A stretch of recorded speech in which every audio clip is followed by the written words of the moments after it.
신경 고백하심으로 새벽기도회를 시작하겠습니다. 전능하사 천지를 만드신 하나님 아버지를 내가 믿사오며 그 외아들 우리 주 예수 그리스도를 믿사오니 이는 성령으로 잉태하사 동정녀 마리아에게 나시고 본디오 빌라도에게 고난을 받으사 십자가에 못 박혀 죽으시고 장사한 지 사흘 만에 죽은 자 가운데서 다시 살아나시며 하늘에 오르사 전능하신 하나님 우편에 앉아 계시다가 저리로서 산 자와 죽은 자를 심판하러 오시리라. 성령을 믿사오며 거룩한 공회와 성도가 서로 교통하는 것과 죄를 사하여 주시는 것과 몸이 다시 사는 것과 영원히 사는 것을 믿사옵나이다. 아멘. 찬송가 68장 찬양하겠습니다. 68장입니다. 오 하나님 우리의 창조주시니 함께 찬양하겠습니다.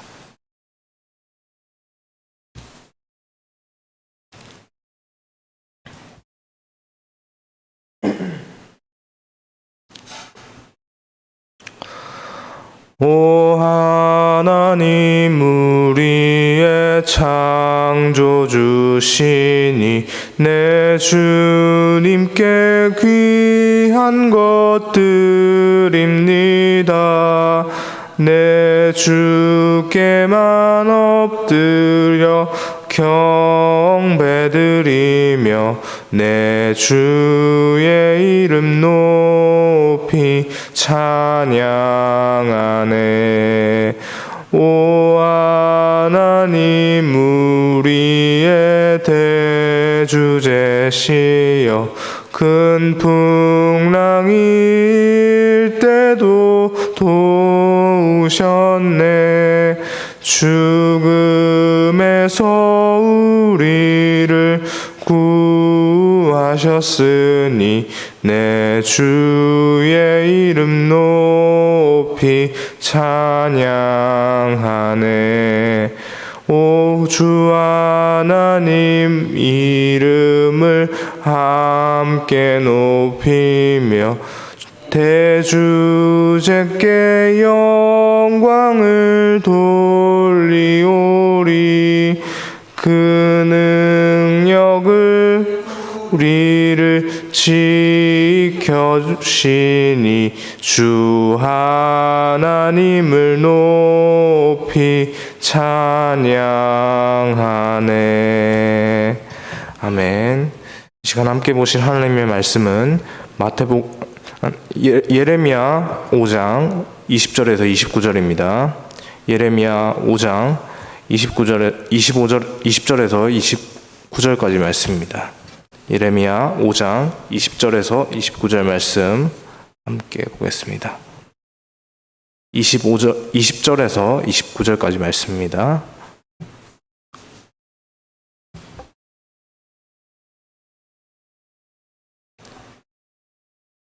찾으셨으면 제가 먼저 20절 말씀 제가 먼저 읽겠습니다. 너는 이를 야곱 집에 선포하며 유다에 공포하여 이르기를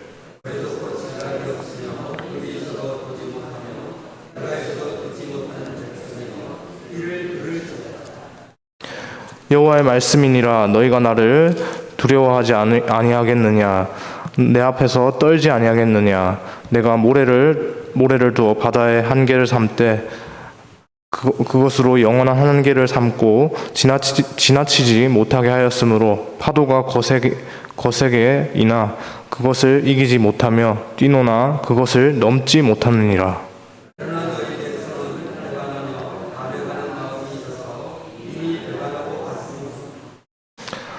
또 너희 마음으로 우리에게 이른 바와 같이 이른 비와 늦은 비를 때를 따라 주시며 우리를 위하여 추수 기간을 정하시는 우리 하나님 여호와를 경외하자 말하지도 아니하니.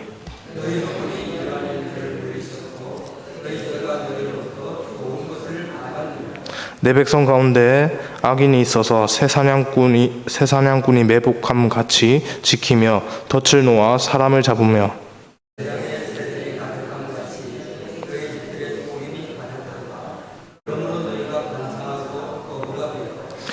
살지고 윤택하며 또 행위가 심히 악하여 자기 이익을 얻으려고 송사 곧 고아의 송사를 공정하게 하지 아니하며 빈민의 재판을 공정하게 판결하지 아니하니 이에 대하여 벌하지 아니하겠으며 이 마음이 아겠느냐 여호와의 말씀이니라. 아멘. 여러분 혹시 오늘이 무슨 날인지 아십니까? 오늘이 무슨 날인지 아십니까? 그럼요. 맞습니다. 네. 제헌절인데 제가 제헌절 주기를 한번 살펴보니까 올해가 75주기라고 하더라고요.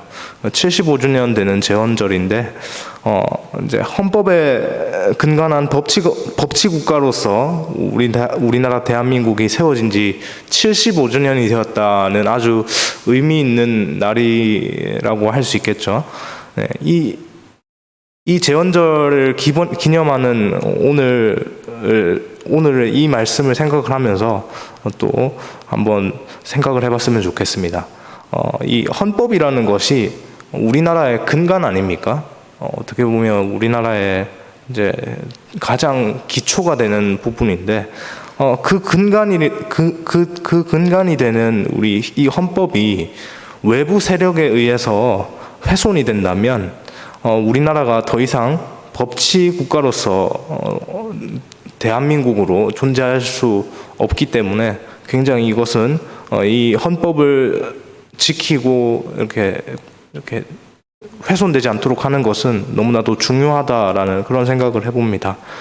그것을 하기 위해서, 그렇게 지키기 위해서 이제 헌법의 파수꾼 역할을 하는 이제 헌법재판소가 이렇게 존재하고 있죠. 그래서 그 헌법재판소라는 기관이 이제 정부와 사법부 그리고 국회와는 구별되어서 이렇게 별도의 조직으로 그렇게 운영이 되는 모습들을 볼 수 있습니다. 헌법재판소를 구성하는 이 재판관들도 이제 재판관이라고 하니 어떤 사법부에서 이렇게 집중적으로 이렇게 관리하고 그렇게 하는 것 같지만 절대 사법부에 귀속되지 않고 사법부에서 그리고 우리 국회에서 그리고 정부에서 각각 골고루 그렇게 이제 임명이 되는 모습들을 몇 여 명의 판결을 하는 그 재판관들을 임명하는 모습들을 보이고 있죠. 이것을 통해서 헌법의 권위를 최고로 하는 것이 바로 우리가 살아가는 대한민국이다는 것을 우리가 또 알아갈 수 있는 것 같습니다. 각 세력들이 균등하게 그 힘의 그 균형을 이루면서 그 힘의 균형 위에는 가장 최고로 하는 것이 헌법이다라는 것을 우리가 또 알 수 있는 것이죠. 우리가 계속해서 예레미야 5장 본문을 묵상을 하고 있는데요. 오늘 본문에서 하나님께서 이스라엘 백성들의 죄를 크게 두 가지로 나누어서 말씀을 하십니다. 첫 번째로 본문 20절에서 25절까지의 말씀을 보니까 하나님을 경외하지 않는 죄에 대해서 그렇게 지적하고 계시고요. 그리고 이어지는 26절부터 29절까지는 이웃을 착취하는 죄에 대해서 그렇게 언급하고 계십니다. 하나님과 이웃에 대한 범죄의 내용들이죠. 하나님과 이웃입니다. 이 구조 어디서 많이 들어보셨고 익숙하지 않으십니까? 굉장히 익숙하죠. 십계명에서 우리가 살펴봤던 것과 동일합니다. 네. 하나님께서 모세 시대 때 출애굽하는 이스라엘 백성들을 당신의 백성으로 그렇게 삼으시면서 그들의 삶에 제1의 원칙으로 주셨던 그 십계명이 그 십계명과 오늘 말씀이 어쩌면 동일한 선상에 있다라는 그런 생각을 해봅니다. 이 십계명에서 하나님께서 말씀하시는 그 가치, 하나님을 사랑하는 것과 이웃을 사랑하는 것, 이것이 두 돌판에 새겨졌죠. 한 돌판이 아니고 두 돌판에 새겨졌습니다. 이것을 지키는 것이 너무나도 중요했죠. 그들의 삶에, 그 하나님의 백성된 그 이스라엘 백성들의 삶에 이것을 지키는 것이 가장 중요했습니다. 제1의 원칙이었죠. 무엇보다도 너희는 이것을 마음속에 새기고 기억해서 지켜라는 것을 하나님께서 주셨습니다. 그러나 오늘 본문에 그 예레미야 본문에 계속해서 이제 나라가 이제 망할 위기에 처한 상황 아닙니까? 그런 이제 나라가 망하는 현실 가운데 있는 유다의 오늘 본문의 모습 가운데서 그 본문 그 십계명을 잘 지켰냐, 잘 지키지 않았냐, 그것들을 한번 생각해 본다면 하나님의 말씀에 대해서 철저하게 그들이 청개구리와 같은 모습으로 그렇게 나아갔다라고 볼 수 있을 것 같습니다. 하나님께서 그들에게 주셨던 그 삶의 제1의 원칙, 그 십계명을 완전히 무시한 채 그것을 주신 하나님을 비웃기라도 하듯 그렇게 대놓고 정반대의 모습으로 살아가고 있기 때문이죠. 하나님께서 본문 22절에서 그렇게 말씀하셨습니다. 유다가 더 이상 하나님을 두려워하지 않는다라고 그렇게 말씀하고 계시죠. 저희 가정은 아직 자녀가 없습니다만 저희 아내가 즐겨보는 프로그램이 있는데요. 그 요즘에 굉장히 그 부모님들로부터 인기가 많은 프로그램입니다. 금쪽 같은 내 새끼라고 하는 프로그램이죠. 자녀 양육에 어려움을 겪는 그런 가정들, 우리나라에 있는 여러 가정들에게 오은영 박사가 솔루션을 진행하는 그런 프로그램입니다. 그 프로그램에서 부모에게 막말을 하고 또 제멋대로 행동하는 그런 아이들의 그런 모습들을 이렇게 VCR 자료로 이렇게 보면서 오은영 박사가 이렇게 하는 말 중에요. 이런 말이 있습니다. 부모님이 아이에게 확실한 선을 그어주어야 한다. 분명한 선을 그어줘야 한다는 것입니다. 그 선을 아이가 제대로 인식을 해야 내가 여기까지는 내가 이렇게 할 수 있지만 이 위로는 더 이상은 내가 부모에게 이렇게 해서는 안 된다라는 것을 확실히 그 아이가 인지를 해야 문제 행동을 개선할 수 있다고 하는 겁니다. 그런데 저는 이 솔루션이, 오은영 박사가 했던 이 솔루션이 오늘 본문에서 이렇게 유래되지 않았나, 기원을 찾는다면 오늘 본문에서 유래되지 않았나, 그런 생각을 해봅니다.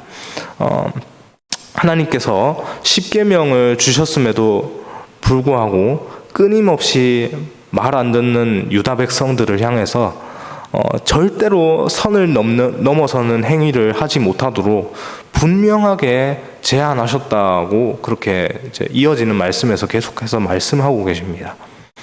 그런데 이 유다 백성들은 그 선을 정하신 하나님께서 분명히 그 선을 다 정해놓으셨는데 선을 정해놓은 하나님을 그들이 인식을 한다면, 그리고 그 선에 대해서 확실하게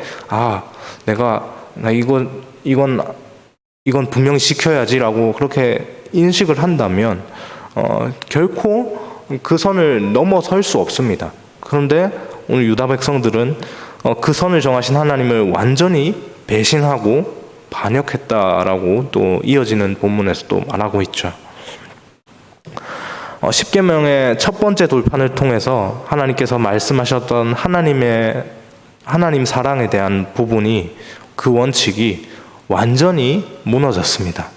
우리로 치면 이제 헌법 제1조 1항과 2항에 있는 대한민국은 민주공화국이고 모든 주권은 국민으로부터 나온다는 우리나라의 제일 기본되는, 제일 첫째 되는, 근간이 되는 그 원칙 아닙니까?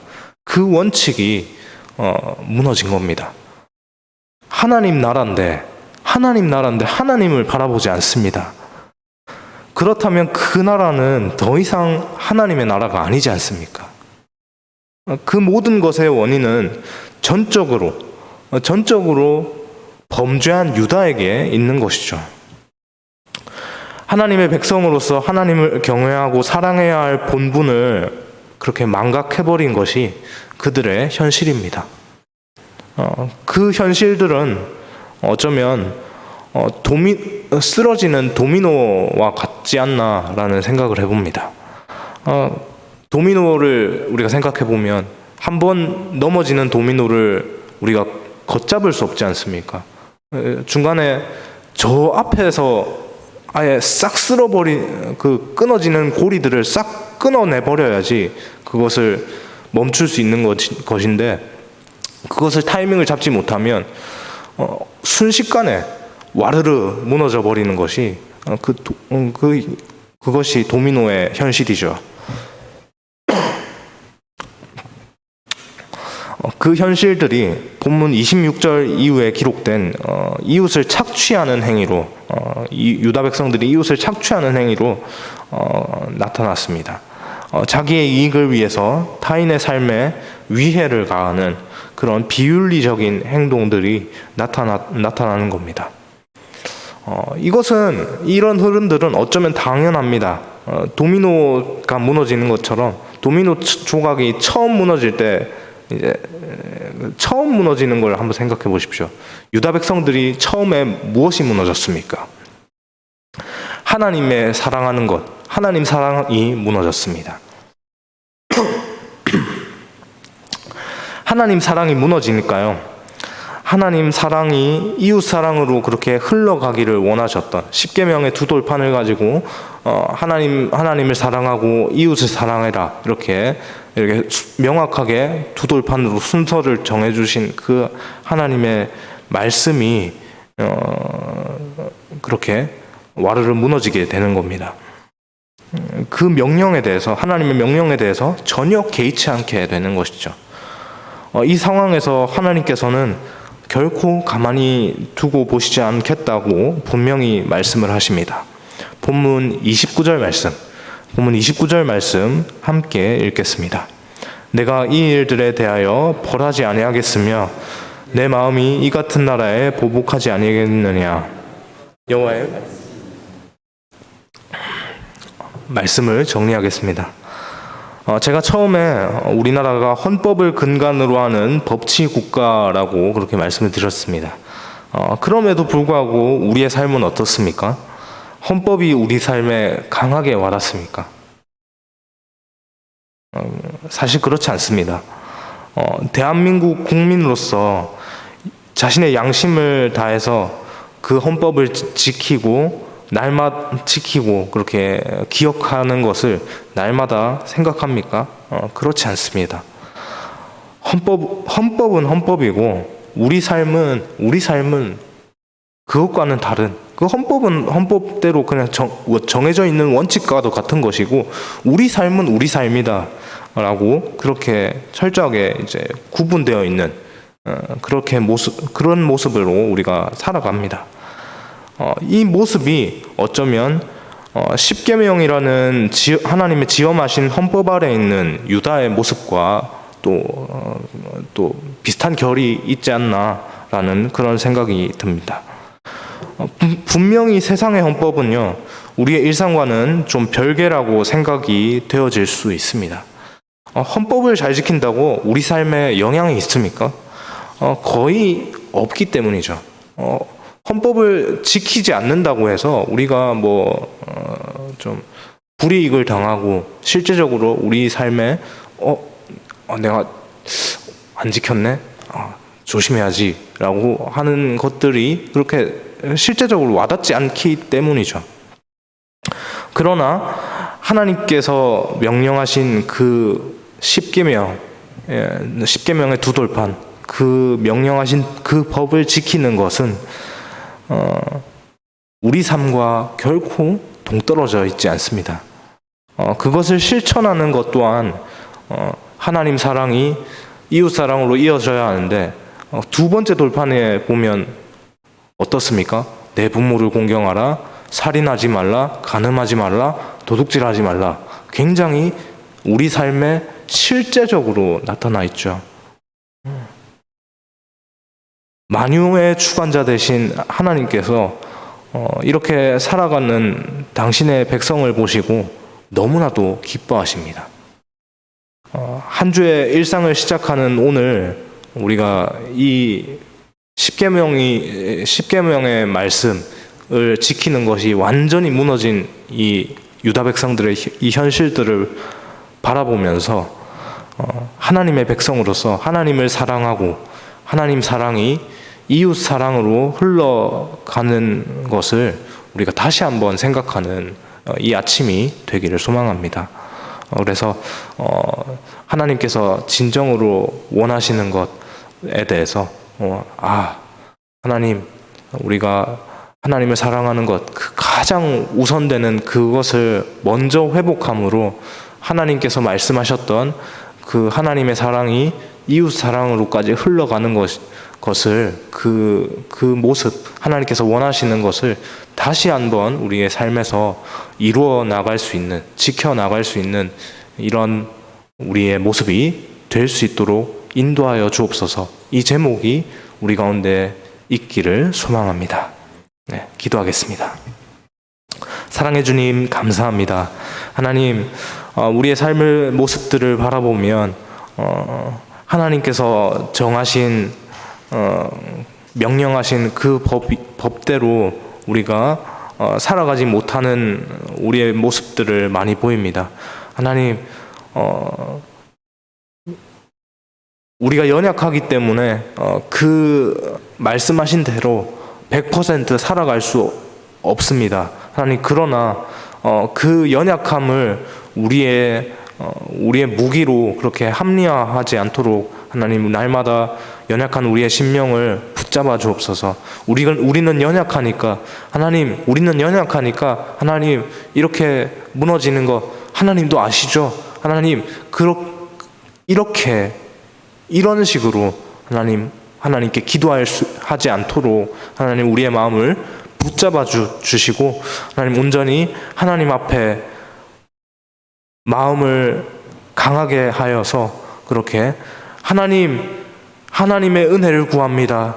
오늘을 살아가는 우리의 일상 가운데 하나님께서 명령하신 그 말씀대로 살아갈 수 있도록 하나님 은혜를 주옵소서라고 기도할 수 있는, 은혜를 붙잡을 수 있는 우리의 모습이 다 되어질 수 있도록 인도하여 주옵소서. 그것을 통해서 은혜를 부어주시는 하나님께 더욱더 영광 올려드리는 오늘 이 아침이 되기를 간절히 소망하오며 감사드리며 이 모든 말씀 살아계신 예수님의 이름으로 기도합니다. 아멘. 이 시간 합심해서 기도하겠습니다.